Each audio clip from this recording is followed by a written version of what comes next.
Bismillahirrahmanirrahim. Assalamualaikum warahmatullahi wabarakatuh. Alhamdulillah, syukur kita panjatkan kehadiran Allah Subhanahu wa taala. Pagi ini kita telah sempat melaksanakan salah satu kewajiban kita, salat subuh secara berjamaah.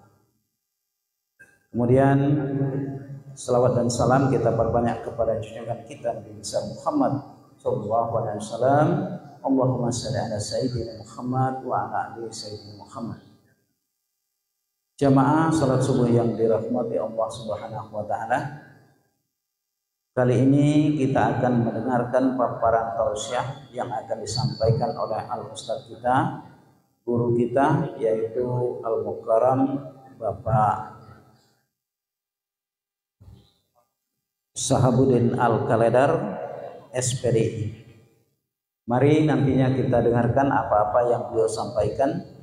Mudah-mudahan ini menjadi iktibar bagi kita semua. Kepada Al-Ustaz Bapak Sahabuddin Al-Kaledar, SPDI, kami persilakan.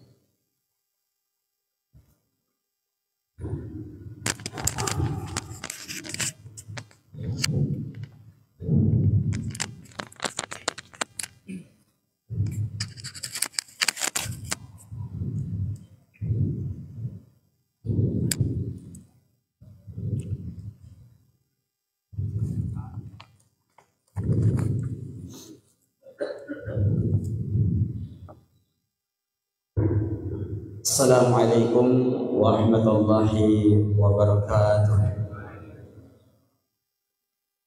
Alhamdulillahi rabbil alamin. Assalatu wassalamu ala asrafil anbiya'i wal mursalin wa ala alihi wa ashabihi ajma'in. Puji syukur mari kita panjatkan kehadirat Allah Subhanahu wa taala karena atas limpahan rahmatnya sehingga pada subuh kali ini yang tadinya Allah matikan kita sejenak lalu membangkitkan kita kembali, kemudian dari rumah menuju Masjid Rokis ini untuk membangun atau untuk melakukan salah satu kewajiban kita, yakni sholat subuh secara berjamaah. Semoga sholat subuh kita akan diterima di sisi Allah Subhanahu wa ta'ala. Salawat serta salam semoga tetap kita sampaikan kepada Nabi kita Muhammad sebagai suri tauladan kita, panutan kita, contoh kita, dan banyak-banyak kita bersalawat kepada Nabi kita Muhammad sallallahu alaihi wasallam dan menghidupkan, melaksanakan sunnah Nabi kita Muhammad sallallahu alaihi wasallam sehingga kelak nanti kita akan mendapatkan syafaat dari Nabi kita Muhammad sallallahu alaihi wasallam. Bapak Ibu hadirin di Masjid Rokis yang insyaallah sama-sama kita dimuliakan oleh Allah Subhanahu wa taala. Dalam satu hadis Rasul sallallahu alaihi wasallam kata Nabi, "Wa majtama'a qaumin fi baitin min buyutillah." Duduklah sekelompok orang di rumah Allah, di masjid, yatluna kitab Allah, lalu mereka mempelajari kitab Allah, wa yatadarasu bainahum, dan mempelajari ilmu-ilmu Allah Subhanahu wa taala. Maka kata Nabi, yang terjadi terhadap mereka adalah illa nazalat alaihimus sakinah, akan turun kepada mereka sakinah, ketenangan, wa ghasyyakumur rahmah, dan akan meliputi rahmat karunia Allah Subhanahu wa taala, wa khafathumul malaikat, dan malaikat akan menaungi mereka, wa dzakarahumullahu fima indahu, dan nama-nama kita, nama-nama orang yang duduk di majelis itu akan disebut oleh Allah di hadapan malaikat-malaikat Allah Subhanahu wa taala. Semoga kita yang hadir ini nama-nama kita sudah disebut oleh Allah di hadapan malaikat-malaikat Allah Subhanahu wa taala. Baik Bapak Ibu yang insya Allah sama-sama kita dimuliakan oleh Allah Subhanahu wa ta'ala. Pada pertemuan kali ini kami mencoba untuk mengangkat salah satu tema, dan tema ini sangat penting bagi kita, yaitu bekam itu pengobatan langit. Dan Bapak Ibu, nikmat yang pertama adalah nikmat iman, dan nikmat yang kedua dari iman itu adalah nikmat sehat. Dan ini perlu kita perhatikan, perlu kita jaga. Kenapa? Karena alhamdulillah hari ini kalau saya tidak salah kita sudah berada di tanggal 23 Jumadil Awal. Habis ini nanti Jumadil Akhir, habis ini nanti Rajab, habis ini nanti Sa'ban, kalau kemudian Ramadan yang kita nantikan. Maka kita penting sekali untuk menjaga kesehatan kita sehingga kita bisa dapat Ramadan kali ini. Bapak Ibu yang dimuliakan oleh Allah Subhanahu wa taala. Kenapa bekam itu dikatakan pengobatan langit? Karena dalam satu hadis Rasulullah, hadis ini hadis yang sahih. Apa kata Nabi? Ma marartu lailatal usriyah bimala'in minal malaikati illa qalu ya Muhammad mur ummataka bil hijama. Kata Nabi, saat aku diisra dan dimi'rajkan oleh Allah Subhanahu wa taala, saya melewati langit-langit Allah dan sekelompok malaikat berkata kepada saya, qalu ya Muhammad mur ummataka bil hijama. Wahai Muhammad, sampaikan kepada umatmu untuk berbekam. Maka berbekam ini adalah sebuah wahyu, perintah dari Allah Subhanahu wa taala. Bapak Ibu, cara pengobatan itu terbagi menjadi 3. Ada pengobatan secara ilahiyah, ada pengobatan secara ilmiah, dan ada pengobatan secara alamiah, dan ketiga ada pengobatan secara ilmiah. Pengobatan secara ilahiyah itu pengobatan yang langsung datang dari Allah Subhanahu wa taala melalui malaikat Jibril, lalu disampaikan kepada Rasul sallallahu alaihi wasallam dan Rasul menyampaikan kepada kita. Lalu kemudian pengobatan alamiah yaitu pengobatan dari alam, dari daun-daunan, herbal, itu pengobatan dari alam. Lalu pengobatan ilmiah. Pengobatan ilmiah ini minta maaf bisa benar, bisa salah karena melalui ilmu pengetahuan yang kita pelajari. Sementara pengobatan ilahiyah sumbernya langsung datang dari Allah dan tidak ada kesalahan, tinggal kita yakin apa tidak. Bapak Ibu yang dimuliakan oleh Allah Subhanahu wa taala. Di lain hadis, Bapak Ibu, kata Rasul sallallahu alaihi wasallam, "In kana fi syai'in mimma tadawaitum bihil khairun fahal hijama." Jika pada suatu dari apa yang kalian berbuat dengan itu terdapat kebaikan, maka itu adalah bekam. Di hadis yang lain juga Rasul menyatakan khairu ma tadawaitum bihil hijama, sebaik-baik pengobatan yang kalian lakukan adalah berbekam. Dan ada satu kalimat dari Ibnu Qayyim Al-Jauziyah, apa kata beliau? Khairukum man tadawtum bihil hijama wal fasdu. Sebaik-baik pengobatan yang kalian lakukan adalah berbekam dengan fasdu. Maka Bapak Ibu, ada sebagian dari teman-teman kita menganggap bahwa fasdu itu adalah pengobatan Nabi yang dinisbatkan kepada Nabi dan dikatakan tibun nabawi. Jadi tibun nabawi, tib itu adalah kedokteran, nabawi itu cara yang diajarkan oleh Nabi langsung, maka disebut tibun nabawi. Namun fasdu ini Bapak Ibu, cara fasdu ini adalah ketika kita dilukain vena kita, dilukain nadi kita sehingga banyak darah yang keluar, dan ini bukan sunnah. Padahal ini disampaikan oleh Ibnu Al-Qauziyah, namun diteliti di hadis-hadis sahih, hadis Bukhari Muslim tidak terdapat kalimat ini. Tapi ada sejarahnya Pak Bu. Apa sejarahnya? Sejarahnya satu ketika seorang sahabat jatuh sakit. Namun Rasul sallallahu alaihi wasallam menyampaikan kepada seorang tabib untuk datang kepada sahabat itu lalu diobati. Ketika tabib ini datang kepada sahabat tersebut, setelah dia diagnosa sahabat, lalu kemudian dia obati dengan cara fasdu. Maka kalau kita lihat dari kalimatnya Bapak Ibu, Rasul menyampaikan kepada para tabib untuk datang kepada sahabat diobatin. Rasul tidak bilang datang ke sahabatku lalu fasdu dia, tidak. Berarti fasdu ini bukan datang dari Nabi. Memang tabib pada zaman itu yang melakukan, dan ada manfaatnya Bapak Ibu, tentu ada manfaatnya. Namun pastu boleh kita lakukan, tapi jangan lagi-lagi kita nisbatkan kepada Nabi, karena pastu bukan datang dari Rasul Sallallahu Alaihi Wasallam.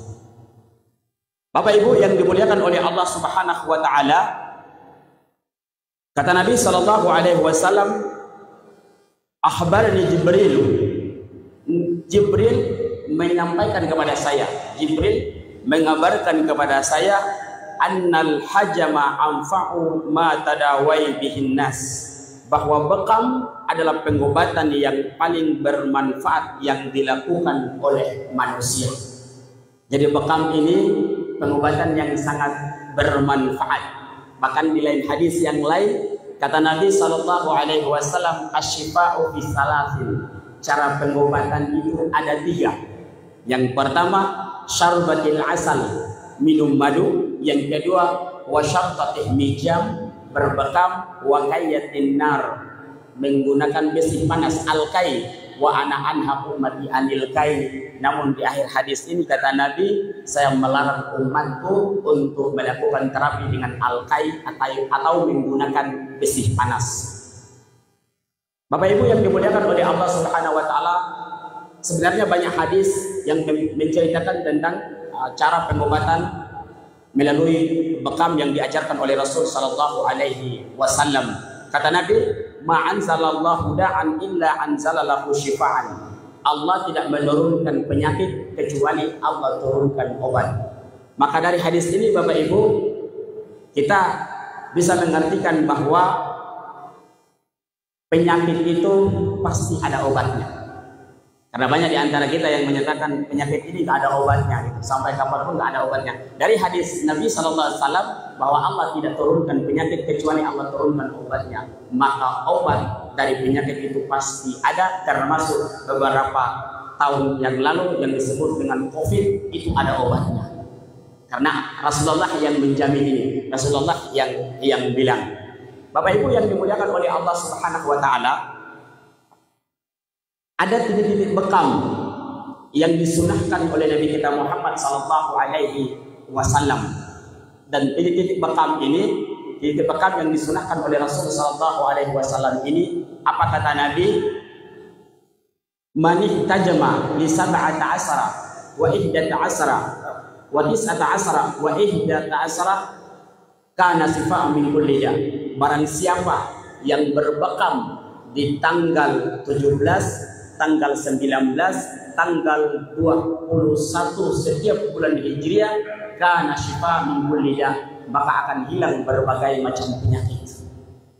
Jadi di antara 3 tanggal itu, 3 hari itu yang disunahkan oleh Rasul, kita bisa memilih salah satu di antaranya. Apakah kita bisa berbekam di tanggal sempat, kita bisa berbekam di tanggal 17, atau tidak sempat karena kesibukan kita berbekam di tanggal 19.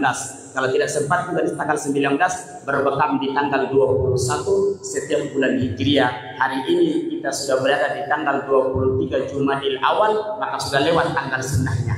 Tunggu nanti 17 atau 19, 21 bulan Jumadil Akhir nantinya.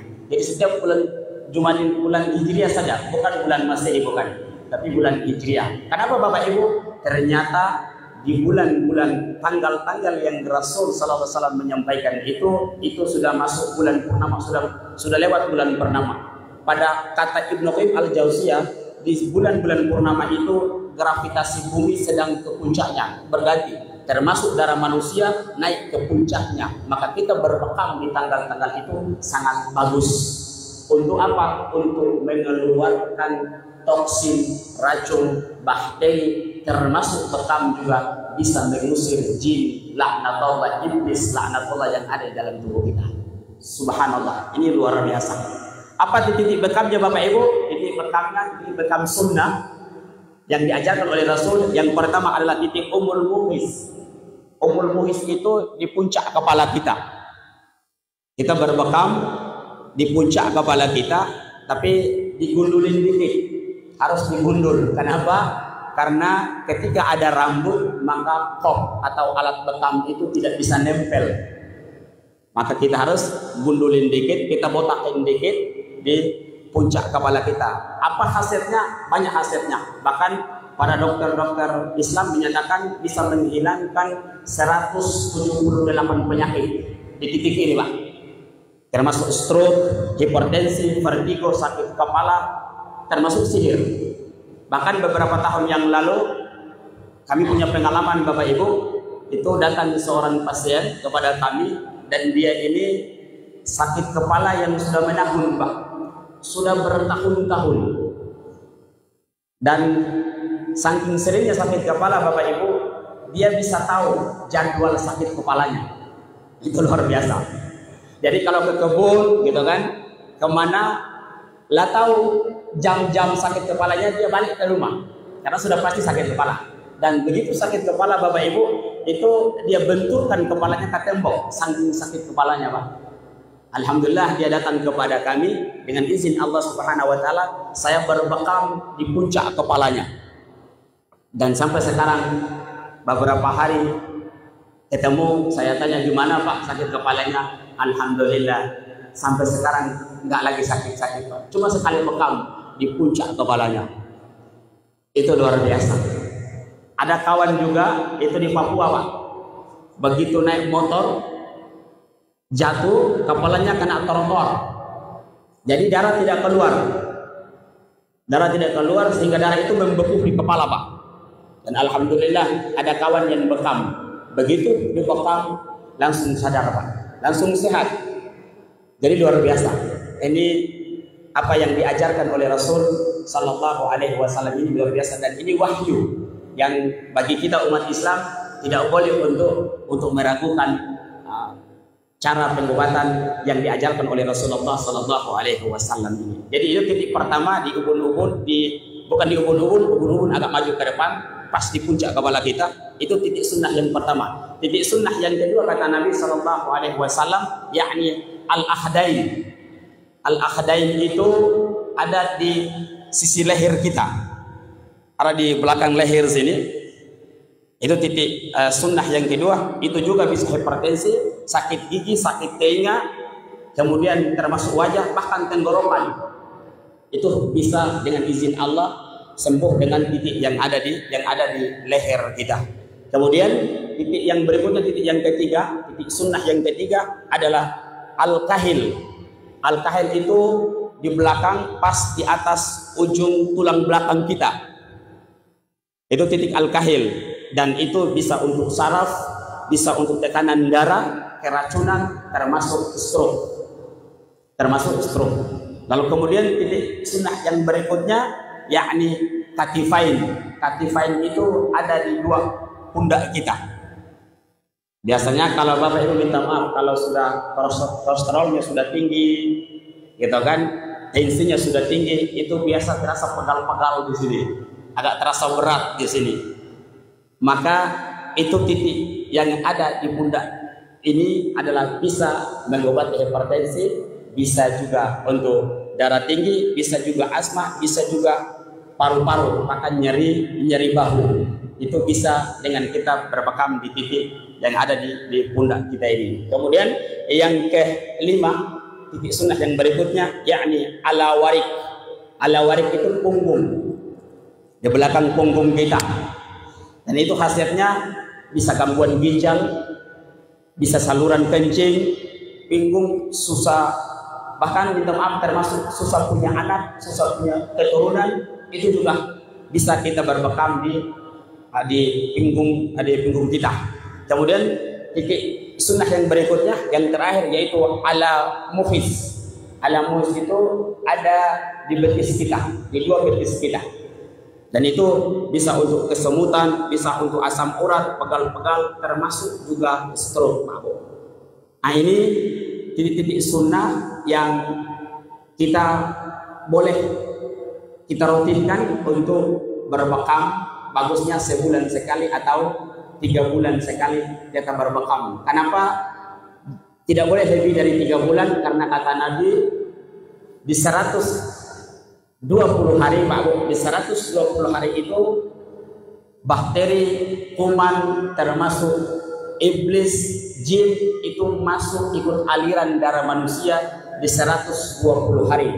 120 hari berarti 4 bulan, Pak. Makanya Para dokter Tibbun Nabawi mereka menyarankan kepada kita paling lama 3 bulan sekali. Jangan sampai lebih dari 4 bulan, terlalu lama. Itu bagusnya. Dan ini Bapak Ibu lagi-lagi minta maaf, ini untuk menjaga kesehatan. Ini kita rutin untuk menjaga kesehatan sebulan sekali atau 3 bulan sekali. Karena berbekam selain khasiat-khasiat yang tadi disebutkan, dia juga membantu untuk kinerja organ kita. Jadi membantu kinerja jantung, membantu kinerja ginjal, pankreas, paru-paru, usus, lambung. Itu bekam membantu untuk kinerja organ-organ yang ada di dalam tubuh kita, sehingga kita bagusnya berbekam di tanggal-tanggal sunnah atau kata Ibnu Qayyim al-Jauziyah bagusnya sebulan sekali. Kalau kita tidak sempat untuk di tanggal-tanggal sunnah, bagusnya kita rutinkan untuk sebulan sekali kita berbekam.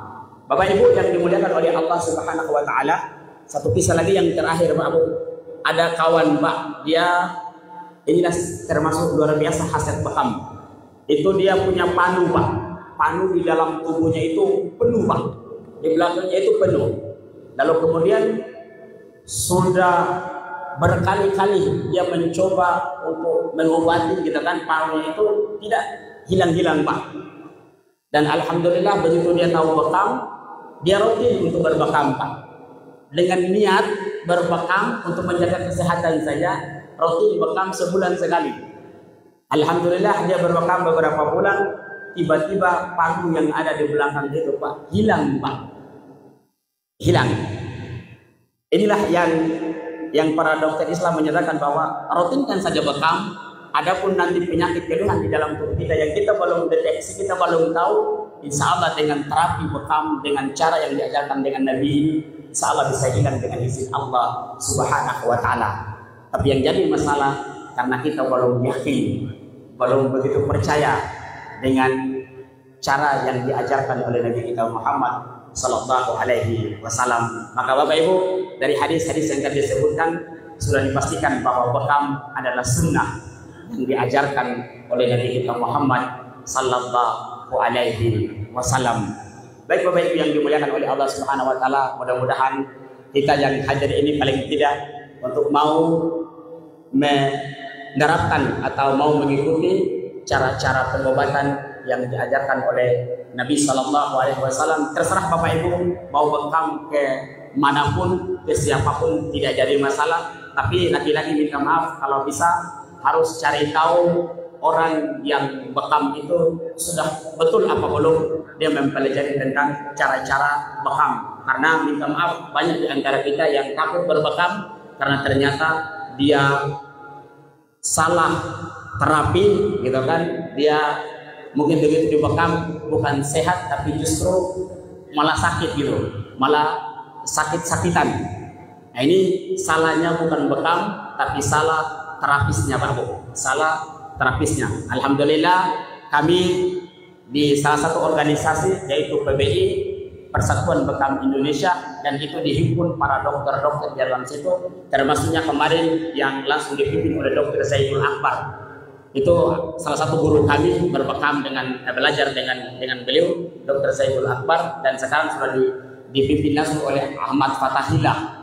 Beliau juga salah satu pakar Tibbun Nabawi yang mengetahui tentang acara-acara bekam. Jadi alhamdulillah sudah para dokter-dokter yang mempelajari tentang bekam ini Pak Bu.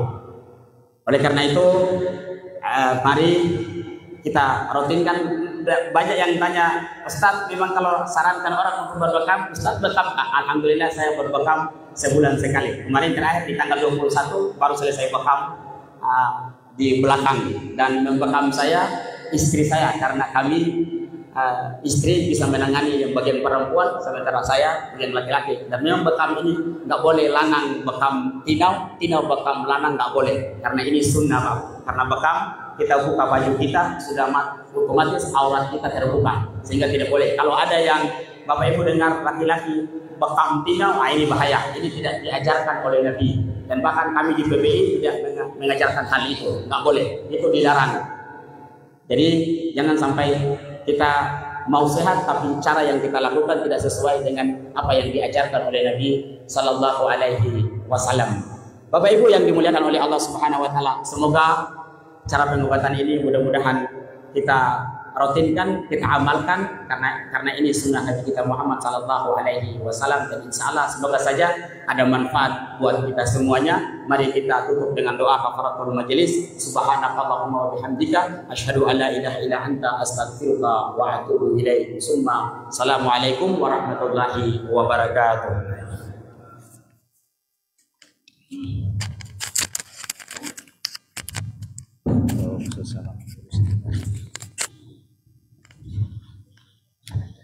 Demikianlah tausiah yang disampaikan oleh Al-Ustaz kita Bapak Sahabuddin Al-Kaledar. Mudah-mudahan kita bisa berbekam kepada beliau. Sebulan sekali di Ampera namanya. Terima kasih.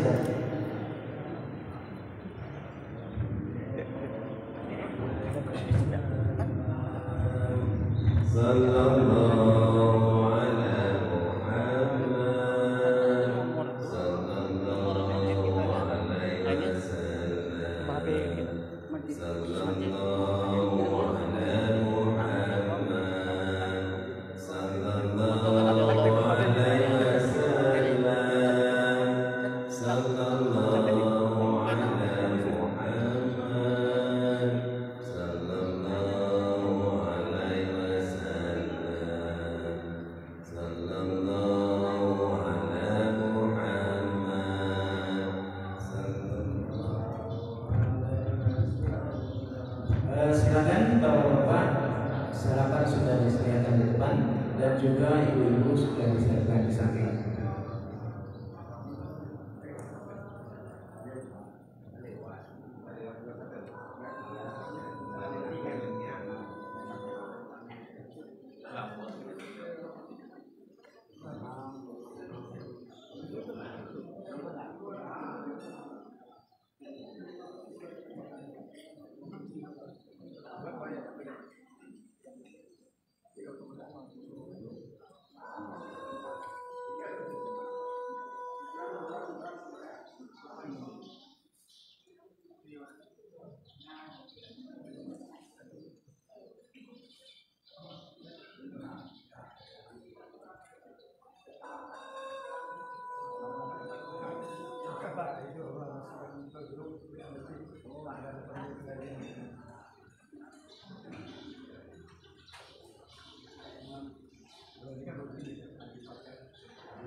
Tidak.